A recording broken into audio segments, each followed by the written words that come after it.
ધાંગધ્રાના બ્રહ્મ સમાજની વાડી ખાતે પહલગામમાં થયેલ આતંકી હુમલામાં સ્વર્ગસ્થ પર્યટકો તથા ઓપરેશન સિંદૂર અંતર્ગત શહીદ થયેલા સૈનિકો માટે ત્રિદિવસીય રામચરિતમાનસનું પાઠનું આયોજન કરવામાં આવ્યું।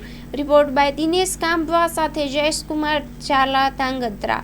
ફુલેશ્વર મહાદેવ સત્સંગ મંડળ દ્વારા બ્રહ્મ ક્ષત્રિય સમાજની જે વાડી છે ત્યાં શ્રદ્ધાંજલિ રૂપે પહેલગામમાં જે આતંકીઓ દ્વારા પર્યટકોને જે માર્યા છે એ અને બીજું ઓપરેશન સિંધુ અંતર્ગત સરકાર દ્વારા જે ઓપરેશન થયેલ એમાં જે શહીદો થયેલ સૈનિકોને શ્રદ્ધાંજલિ રૂપે આ કાર્યક્રમ રાખવામાં આવ્યો છે। રામચરિત માનસના ત્રિદિવસીય પાઠનું સમૂહગાન રાખેલ છે।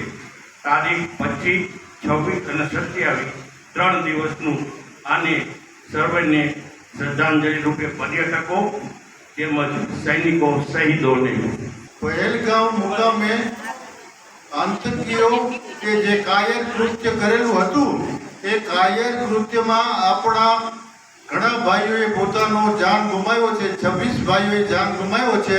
એ બધા માતાઓના સિંદૂર જે ભૂસાયેલા છે એ માટે સરકારે એક મહા એટેક કરેલો, જેને આપણે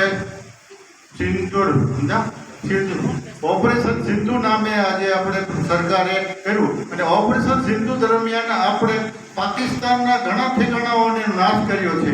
નૂરખાને એરપોર્ટને મોટું નુકસાન કર્યું છે।